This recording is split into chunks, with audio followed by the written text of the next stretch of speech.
Ju në gjatë tjetra uroj t'jeni mirë, dashur miq, përshëndetje të gjithëve. Sot nuk kisha mundësi të bëj live për arsye të angazhimeve të mëdha dhe do të bëj këtë video e cila gjithsesi do t'ju updatoj me zhvillimin më të rëndësishëm që është duke ndodhur në orët e fundit. Përse nesër mund të jetë dita më e rrezikshme e botës? Çfarë do të ndodhë nesër? Presidenti iranian dhe presidenti amerikan kanë për të marrë dy vendime të mëdha. I pari e njoftoi dhe i kërkoi arabëve falje për goditjet e Iranit ndaj vendeve të gjirit, ndërkohë që bombardimet ndaj vendeve të gjirit vazhdojnë ende. Ndërsa amerikanët presin nesër një ditë të madhe. Pentagoni, Shtetet e Bashkuara të Amerikës, Donald Trump do të ketë në trezën e tij një raport, i cili do t'i thotë, do të vazhdojmë luftën më tutje, do të shkojmë përpara, do të përballemi apo do të ndjekim një strategji të re të rikthehemi në trezën e diplomatike, në trezën e diskutimeve diplomatike. Pra, nesër do të jetë njëra nga ditët më të rëndësishme të botës, sepse ajo do të vendos për luftën më të rëndësishme të botës, e cila është duke u zhvilluar sot ndërmjet Amerikës, Iranit, Rusisë dhe Kinës dhe Koresë së Veriut. Janë të gjithë në lojë, pa çka se kanë zgjedhur që mos i nxjerrin duart e tyre më njëherë, dhe strategjinë do t'ja tregoj për pak, shumë shkurt. Përpara se të shkojmë atje, ju njoftoj se sot jemi me 7 mars, ora 2 e mesditës. 7 mars 2026. Dhe me që jemi 7 mars, blejoni të përcjell përzemërsisht për gjithë arsimtarët, mësuesit e mi dhe mësuesit tuaj. T'ju uroj atyre të gjithëve 7 marsin, t'ju uroj këtë festë të rëndësishme. Ajo nuk është festë e mësuesve. 7 marsi, sipas Kreshnik Osmanit, është festa e sigurisë kombëtare të Shqipërisë. Sepse siguria kombëtare e një kombi varet nga truri i një kombi. Ju të dashur mësues, keni në dorë sigurinë kombëtare të kombit. Ju të dashur arsimtar, keni në dorë asetin më të shtrenjtë të fëmijëve dhe të ardhmës të këtij kombi. Trurin e tyre, mendjen e tyre. Një komb idiotësh nuk mund të shpëtojë. Një komb i pushtuar nga ignoranca, nga mjerimi, nga pushtërsia dhe fukarallëku, nuk ka asnjë mundësi të mbijetojë dhe të shpëtojë në këtë oqean të madh të lojës kombeve. Ruajini amanetin që ju a ka lënë Zoti dhe që ju a kemi lënë ne. Do t'jene ardhmja e këtij kombi. Truri i tyre është amanet. Mësues të dashur, jeni siguria e kombëtare e Shqipërisë, jeni siguria kombëtare e kombeve, nuk është ushtria. Jeni ju më të rëndësishëm se ushtria. Jeni ju më të rëndësishëm se shishi. Jeni ju më të rëndësishëm se siguria kombëtare, Këshilli i Sigurisë Kombëtare, që mbledh presidenti i Republikës apo kryeministri. Paçi bekimet e Zotit, të gjithë ju, të cilët derdhni djerës mund dhe angazhoheni fort, që fëmijët e këtij dheu, të kësaj Shqipërie, të këtij kombi, të mos dalin njerëz të pa informuar, të mos dalin nga bankat e shkollës ignorant, të mos dalin idiot, sepse ignoranca është nëna e të gjitha të zezave. Zoti ju bekoft ju, Zoti i bekoft mësuesit e mi, profesorët e mi, ata që janë gjallë dhe ata që janë të vdekur. I lutem Zotit të ndriçoj shpirtrat atyre që nuk janë më, dhe të bekoj dhe të zbukuroj ditët atyre që janë gjallë. Kreshniku është ai që është sot, me të mirat dhe të këqijat e veta, me punën që po bën, është produkt i profesorëve të tij, shqiptar dhe të huaj, të cilët kanë skalitur me shumë kujdes dhe durim trurin tim, mendjen time dhe kanë prunuar fort me psikologjinë time, me formën time të menduarit, dhe e kanë mbushur enën me aq dituri sa kanë mundur dhe informacion. Dhe unë sot ju a shpjegoj ju, brezat e arshëm, ja shpjegojnë brezave të arshëm, e kështu me radhë. Gëzuar 7 marsin, herojt e Shqipërisë dhe gardianët e të ardhmes kombit. Fëmijët tanë, fëmijët e shqiptarëve janë amanet tek duart tuaja, dhe ju keni në dorë të ardhmen e Shqipërisë dhe të ardhmen e tyre dhe të ardhmen e kombit. Gëzuar 7 Marsin, Zoti ju bekoft mësuesit tanë dhe mësuesit e gjithë botës. Kthehemi në temën tonë urgjentisht, përse nesër mund të jetë dita më e rëndësishme dhe më e rrezikshme e planetit dhe përse bota gjendet në tehun e thikës. Presidenti iranian ka bërë një deklaratë të fortë sot mëngjes, Donald Trump pritet të marrë një vendim. Presidenti iranian ka dalë sot me njëherë para ditën e sotme dhe ka thënë se ai është i shqetësuar dhe nuk i vjen mirë dhe ka shprehur pendespra që Irani ka goditur komshitë e tij arab. Ai ka thënë atyre se Irani kërkon falje për goditjet që kanë bërë ndaj vendeve arabe, sikurse ka bërë një rrotullim të menjëhershëm 180 gradë në të njëjtën deklaratë ku thotë se Irani nuk do të godas vendet arabe në qoftë se nuk përdoren bazat amerikane tek vendet arabe. Vazhdon bombardimin ndërkohë, Ministria e Mbrojtjes Katarit ka njoftuar që ka kthyer pas raketa balistike iraniane, Arabia Saudite gjithashtu, Emiratet e Bashkuara Arabe, ku shkojnë shumë nga gocat dhe çunat e këtij vendi, kanë njoftuar mbylljen përfundimisht të aeroportit dhe bllokimin e të gjitha fluturimeve në aeroportin e Dubait. Gocat dhe çunat që flitë të Dubait, keni parasysh, janë bllokuar të gjitha fluturimet atje. Ndërkohë, presidenti amerikan duhet në 24 orë të ardhshme, bashkë me stafin e tij, të marrin në studim raportin që do t'i vijë nga CIA, nga Pentagon dhe nga gjithë zyrat e inteligjencës. Në Amerikë është një debat i madh. Ja kemi shpjeguar gjatë gjithë këtyre ditëve. Apo bëjmë një luftë të Amerikës, apo bëjmë një luftë të Izraelit. Nuk do të thellohem këtu, sepse po të shkoni tek seksioni i videove live të kanalit, gjatë gjithë këtyre ditëve kam shpjeguar në imtësi dhe kam bërë një skaner bërthamor të asaj që është duke ndodhur në detaje. Por, në këtë moment që Amerika është përpara fazës së marrjes së një vendimi të madh, a do të shkojmë në një eskalim fatal që mund ta çojë botën drejt një përplasje dhe një lufte të tretë botërore zyrtarisht, apo Donald Trump do të përpiqet që të gjejë një mënyrë për të rikthyer bisedimet, për t'ju rikthyer bisedimeve dhe për të bërë një tërheqje dhe për të shpallur fitoren me eliminimin e Khameneit, flotës dhe të shumë prej pikave të rëndësishme strategjike të Iranit. Ndërkohë që pritet të merret një vendim i madh në Washington, anija tjetër, luftania tjetër, aeroplan mbajtja George W. Bush, është nisur sërish në vendet e gjirit. Dhe Pete Hegseth, jo më larg se 24 orë më parë, njoftoi se situata do të jetë akoma më e rrezikshme dhe më e komplikuar, sepse bota nuk ka parë gjë akoma nuk ka ndalë arsenali i vërtet i Amerikës dhe goditjet e ardhshme do të jenë shkatërruese sipas sekretarit Pete Hegseth. A është ky një blof psikologjik dhe luftë psikologjike, apo një vendim? Këtë do ta marrim vesh shumë shpejt. Ndaj, këto do të jenë orët shumë të rrezikshme për botën, për lindjen e mesme dhe për gjitha rajonet e tjera të cilat ndikohen drejt përse drejti nga ky rajon. Ndërkohë që po merret ky vendim, presidenti iranian ka dalë dhe ka thënë: ne nuk do të dorëzohemi pa kushte dhe askush të mos mendojë këtë. Të gjithë ata që mendojnë, të gjithë ata që mendojnë se Irani do të dorëzohet pa kushte, janë duke projektuar iluzion të mëdha. Burime nga Këshilli i Drejtimit të Forcave të Armatosura të Iranit na tregojnë pra se Irani sot i ka dhënë një premtim zyrtarisht vendeve arabe të gjirit se ata nuk do të sulmojnë më tokat e gjirit.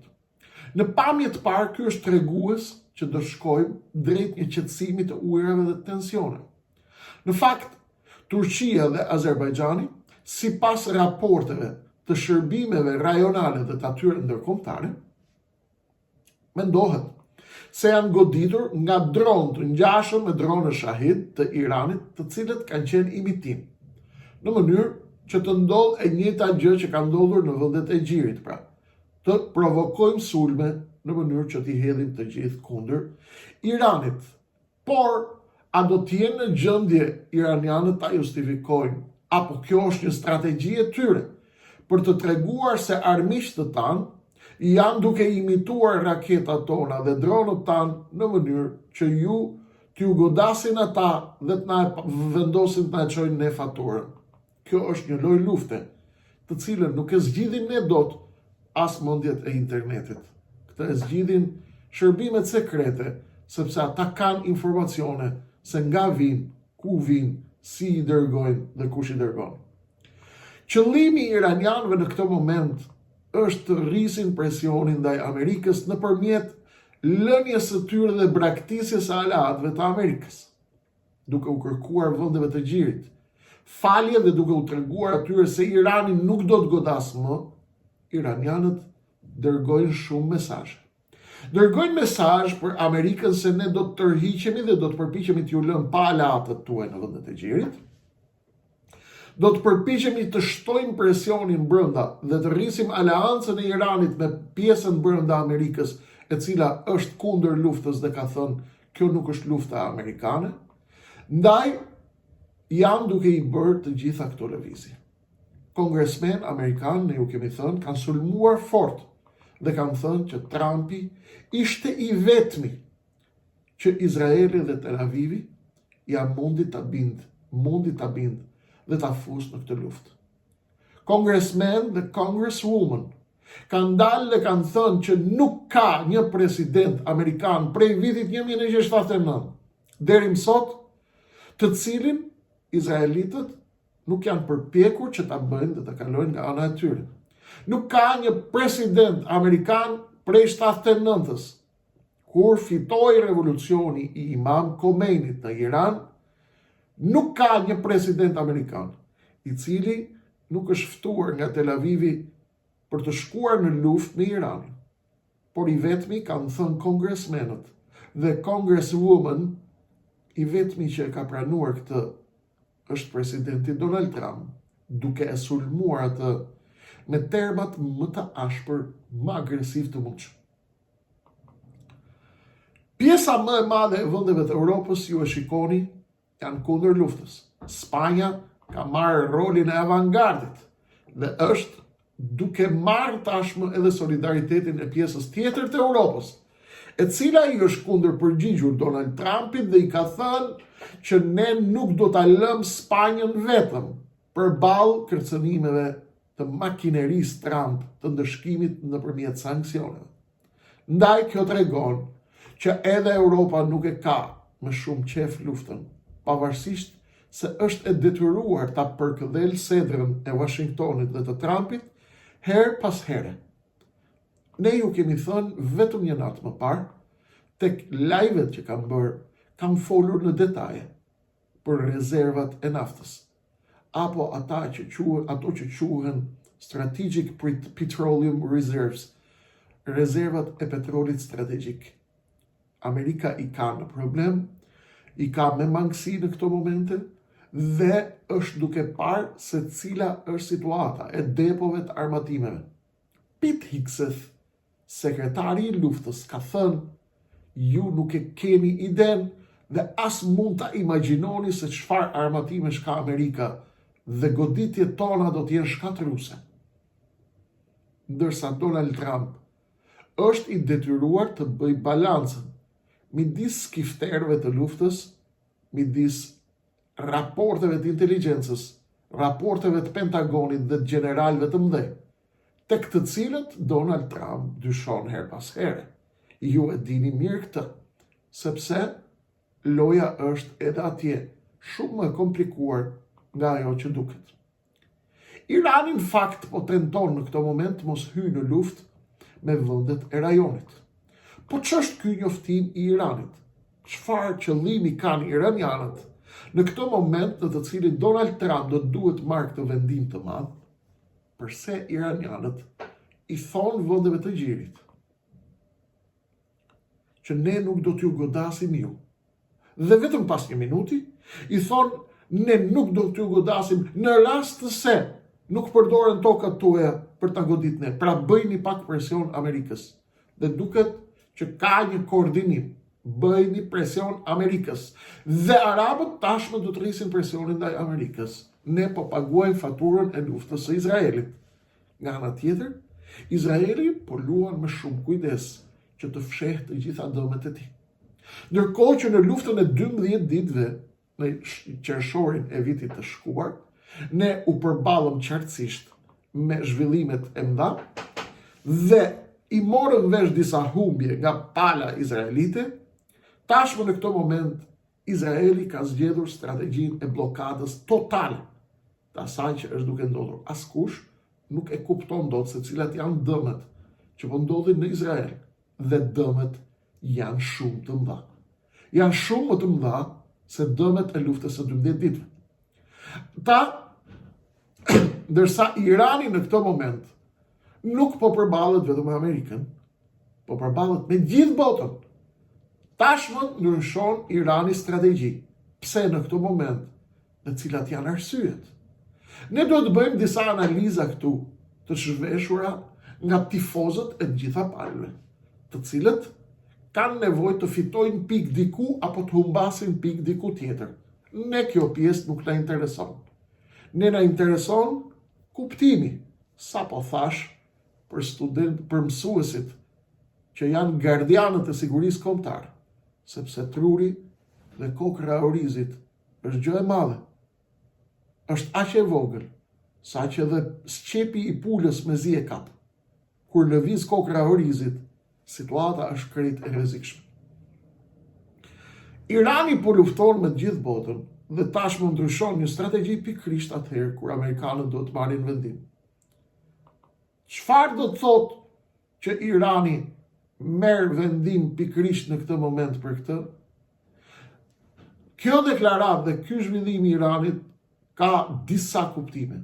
Kuptimi I parë është që mund të jenë duke I mbaruar raketat dhe është duke thënë hajde të bëjmë mirë me vendet arabe, t'i kalojmë nga krahu jon apo të paktën mos hyjmë në armiqësi me ta, dhe ndërkohë që ata mund të kenë probleme. Mund të kenë vështirësi në bazat e tyre dhe në depot e tyre. Dhe thonë me një gur ahim dy zogj. Edhe s'kemi më fuqi me godit, sepse po mbarojnë raketat, ose po ulet kapaciteti I tyre, edhe I mbajmë arabët nga ana jonë. Ky është një interpretim. Ka interpretime të tjera të cilat thonë që ka lidhje me një strategji të Iranit për me lënë Amerikën vetëm. Ka strategji të tjera të cilat thonë Irani po do psohet, ndaj dhe do të ulë ritmin dhe do të detyroj patjetër arabët që të ushtrojnë tërësni ndaj amerikanëve që të mbyllet loja. Këto janë të gjitha hipoteza. Të gjitha janë të lishme. Dhe ne që të jemi të qartë shpjegues profesionist, si që kemi bërë vazhdimisht, duhet të jemi të shohim të gjitha anët e medaljes. E vërteta është, ata, një pjesë e madhe e botës, pristin që Irani të binte brenda 2 ditëve, apo brenda 3 ditëve, dhe ne ju a kemi thënë që Irani nuk është as Afganistani, as Iraku, as në vendet e tjera, dhe do t'jetë shumë e komplikuar. Të njëjtën gjë Donald Trumpit ja kanë thënë edhe Pentagoni edhe CIA përpara se të hynte në luftë. E kemi shpjeguar këtu natë për natë dhe ditë për ditë. Çka po rrit dyshimet brenda në Amerikë se Donald Trump ka një tjetër hall, të cilin nuk e tregon. Dhe pikërisht ky hall është ai I cili e detyron atë të nënshtrohet Netanyahus dhe të gjithë ekipit të çmendurve në Izrael, të cilët mendojnë se do shëmbin të gjithë botën arabe dhe do ndërtojnë Izraelin e madh. Do marrin Turqinë, do shembin këtë, do shembin Egjiptin, do shembin Turqinë. Këto janë ëndra të cilat I shohin njerëzit e çmendur në Tel Aviv. Nuk është gjithë Izraeli që i sheftohet nga. I gjithë Izraeli është në konsensus që Irani është armik, po. I gjithë Izraeli është në konsensus që Irani është i rrezikshëm për Izraelin, po. Po nuk mendojnë të gjithë në Izrael që do shemim gjithë botën neve arabe që të ndërtojmë Izraelin nga Nili deri në Eufrat, të shëmbim xhamin e Aksas dhe të ndërtojmë Izraelin e madh. Kjo është ëndër e rrezikshme e cila mbajeni mend nga Krishnik Osman. Kjo është një ëndër e rrezikshme e cila mund t'i kushtoj Izraelit ekzistencën. Dhe këtu do t'jemi, po qem gjallë dhe po na la Zoti gjallë deri atëherë.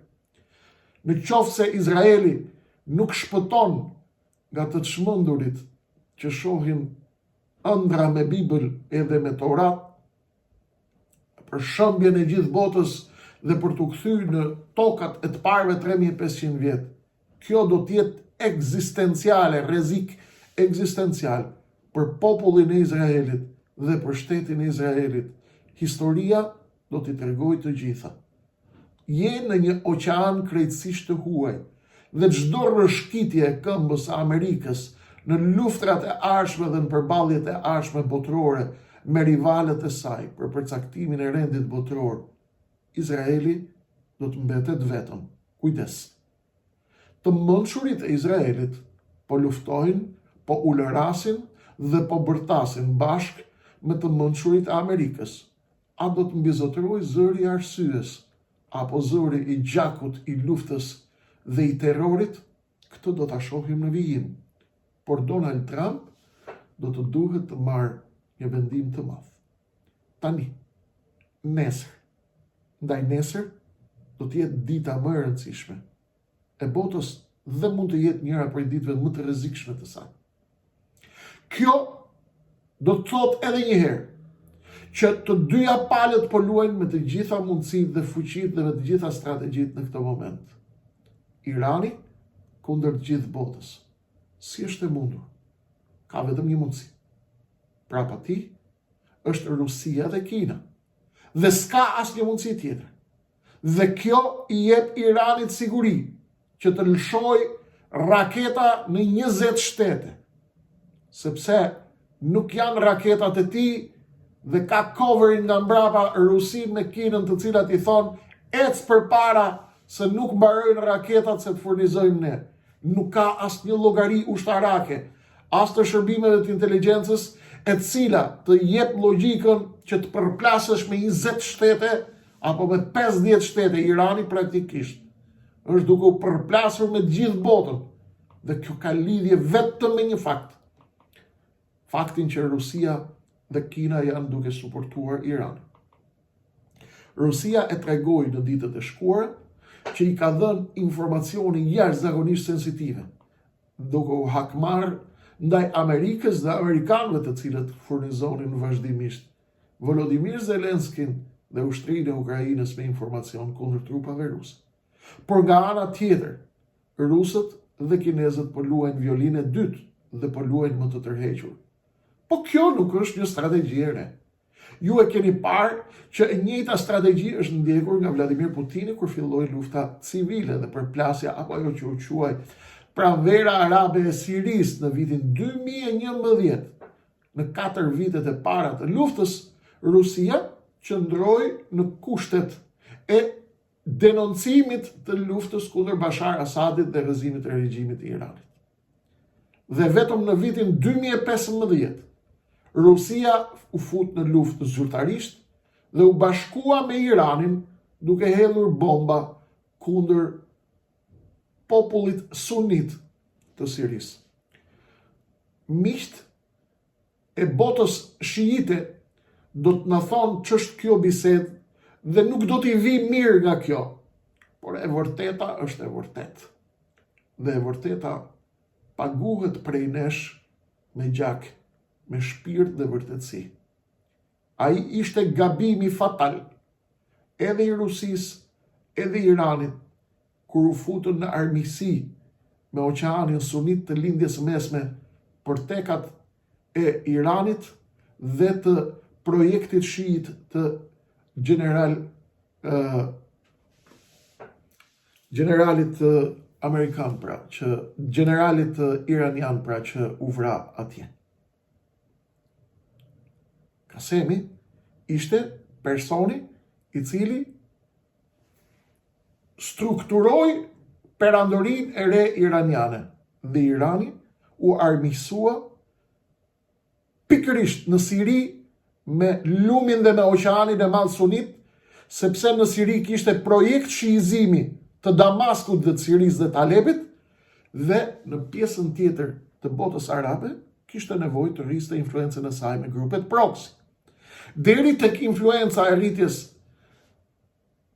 influencës me grupet proxy, kjo është e bëjnë të gjitha perandorit.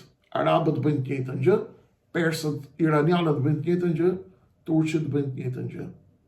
Gjaku i sirianëve që janë bombarduar masivisht dhe janë vrarë me qindra mijëra nga bombat dhe tritoli që hidhej nga avionët iranian dhe ato rus gjatë gjithë atyre viteve, shkaktoi sot zemëratën që një pjesë e madhe e botës islame është duke thënë që po lahet haku i Sirisë. Ndaj, kjo është arsyeja përse bëni ju pyetje shumë aty ke komentet dhe thoni përse nuk bëhen gjithë këta muslimanët bashkë, pse nuk bëhen arabët bashkë, pse nuk bëhen me Iranin, kanë për të pagu. Dhe kur a thua të vërtetën, të thonë ti je hipokrit, ti je gënjeshtar, ti je spioni këtyre, ti je spioni atyre. Në fakt, këta janë zagarët dhe spionët, sepse durët e Kreshnik Osmanit nuk kanë as i pik gjak. Janë të bardha si drita. Dhe unë nuk lejoj që të manipuloj askush me historinë, si që dalin karikaturat e shërbimeve sekrete që kanë pushtuar të gjitha televizionet e Tiranës duke bërë disinformation, duke bërë keq informim dhe duke mashtru shqiptarët herë me tifozllëk për njërën palë dhe herë me tifozllëk për palën tjetër. Të gjithë ju që habiteni pse nuk bashkohen atje, duhet ta dini se ka shumë gjak ndërmjet tyre. A duhet mbyllur faqja e gjakut? Po duhet mbyllur. Por askush nuk guxon të thotë që ajo që ka kaluar nuk ka qenë gabim. Këta janë vrasës që e thonë këtë. Janë vrasës dhe janë bashk autor në gjakun e pastër të qindra mijëra sirianëve. Populli më i bukur, populli më i mirë, populli më i ëmbël, populli më punëtor, populli më fisnik i lindjes mesme. Sirianët e shkret. Kush i njeh e di mirë sa të mirë që janë. Gjaku i tyre nuk shkon do. Dhe historia hakmerret, sepse bota ka zot. Ndaj, Irani duhet të kthehet në formulat që i pretendon të unitetit islamik që i pretendon leadershipi dhe të mbyllin faqen e dominancës dhe të projekcionit shiit në lindjen e mesme në Afrikën e Veriut dhe në Ballkan. Dhe kështu mund të bashkëjetojnë natyrshëm me vëllezërit e tyre sunit të vendeve të Gjirit, të Turqisë dhe të gjithë oqeanit sunit të botës islame nga Xhakarta e deri në Casablanca e deri në Mauritani. Kjo është e vetmja mënyrë që muslimanët në të gjithë botën të ndalojnë hemorragjin e shkatërimit dhe të vrasjes midis tyre nëpërmjet formulave të unitetit islam. Kjo është e vetmja formulë, duke pranuar gabimet dhe jo duke u bërë bashk autor në gjakun e qindra mijëra sunitëve në Siri, në Liban dhe në të gjitha vendet e tjera të lindjes mesme. Kush nuk e pranon këtë është qen birqeni, është vrasës, është kriminal, sepse ajo histori që nuk thuhet ashtu e vërtet siç është, ajo ka për të përsëritur. Ky është momenti që të ndalet lufta. A do ta ndalin apo jo? Unë jam shumë skeptik. Vendimi i madh do të merret në Washington. Çfarë vendimi do të marrin ata, e din ata. Por jemi në momentin që unë po ju shpjegoj dinamikat dhe taktikat e gjithë kësaj loje. Po ju shpjegoj çfarë po luajnë iranianët, po qetësojnë miqtë e tyre arab, miqtë e tyre sunit, në të gjitha anët e rajonit dhe duan ta lënë Amerikën vetëm. Ndërkohë Donald Trump është me shpatulla pas muri. Do të vazhdoj luftën dhe do të rrezikoj trupat atje, apo do të filloj një sulm rrafshues, ndoshta më të madh se sa atomiku taktik, por edhe atomiku taktik. Dëgjova ekspert studiues të fizikës bërthamore. Është pothuajse i rrezikshëm sa atomiku strategjik. Çfarë do të thotë kjo Kreshnik? Nuk do t'ju fus në detaje, sepse nuk është fusha juaj as fusha ime. Profesor të fizikës bërthamore i kam studiuar mbrëm deri në mëngjes, duke parë cili është ndryshimi ndërmjet bërthamores taktike dhe bërthamores strategjike. Zero ndryshim, në teori ka ndryshim vetëm, tha. Vetëm në teori ka ndryshim. Pra bomba bërthamore taktike mundet të ketë një goditje të kontrolluar në një moment të caktuar, godet në një rrezë të caktuar, në teori është me rrezë veprimi të shkurtër. Në praktik, dëgjova profesorët e fizikës bërthamore, në praktik, bomba bërthamore taktike vepron me kushtet dhe klimën dhe kushtet natyrore dhe askush nuk është në gjendje ta parashikojë tërësisht se çfarë mund të ndodhë, sepse mund të ndodhë që mund të shkaktojë tsunami i cili përmbyt atë që nuk e ka çuar ndërmend kërkush. Ndaj Irani ka dalë tashmë me një teori tjetër, që ne nuk na duhet bomba bërthamore, sepse s'kemi ku ta përdorim. E kuptoni sa e rafinuar po bëhet loja. Nuk na duhet arma bërthamore, por nuk dorëzohemi në negociata. Nuk na duhet arma bërthamore, tha, sepse nuk kemi ku ta përdorim. Sepse në qoftë se do të përdoret në rrezën e rajonit, edhe deri në Izrael, apo edhe deri kudo në rajonin që është me largësi të ngjashme nga Izraeli, mund të gjendemi, thot, përtej kushteve të parashikuara të bombës bërthamore taktike dhe mund të përmbyset vetë Irani. Mund shkaktohen tsuname të frikshme që dalin jashtë imagjinatës njerëzore, sepse është ndërveprimi i bërthamores taktike me kushtet dhe me rrethanat natyrale me të cilat ajo ndërvepron. Ndaj, bërthamorja taktike është 1000 herë më e rrezikshme se sa që mund ta mendojnë teoricienët dhe humoristët e Facebookut apo të YouTube-it. Prandaj po ju them që orët në vijim do të jenë më të rëndësishmet e botës, por mund të jenë dhe më të rrezikshmet e tyre. Sepse një përshkallëzim apo një eskalim i cili mund të merret vendim në Washington për të mos u tërhequr Trumpi i dorëzuar nga lufta, mund të shkojë në një eskalim të madh. Dhe Kina me Rusin po mbajnë shënime. Duan që lufta të zgjas, Amerika të sakatohet, të raskapitet, të ketë hemoragji, të bjerë në gjunjë. Dhe populli thot, kur lopa bie në gjunjë, shtohen thikat. Loje madhe, zhvillime të jashtëzakonshme, projekcione të mba, të cilat nuk kemi luksin të mos i kuptojmë. Nuk kemi asnjë fuqi, asnjë mundësi të mos i kuptojmë. Të gjithë ata që më thonë Kreshnik lëre botën, po merru me çështjet e Shqipërisë, ju kërkojnë ndjes. Kjo është Akademia Gjeopolitike e Lëvizjes Addeu. Kjo është një shkollë e mendimit dhe studimit të këtyre çështjeve. Formati i Kreshnik Osmanit do të jetë analizë e ndërkombëtares për të ardhur tek analiza e Shqipërisë.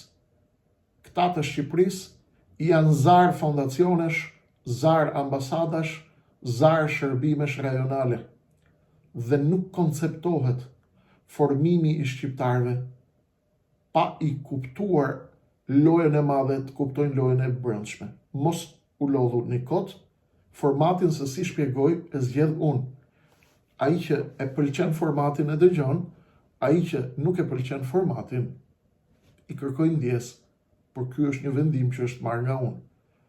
Forma se si flitet këtu, për çfarë teme flitet këtu, është një vendim që e marr vetëm unë dhe nuk është i hapur për diskutim. I hapur për diskutim është çdo lloj kritike që ju keni për formën time, për përmirësimin, po unë mësoj për gjithëve ju.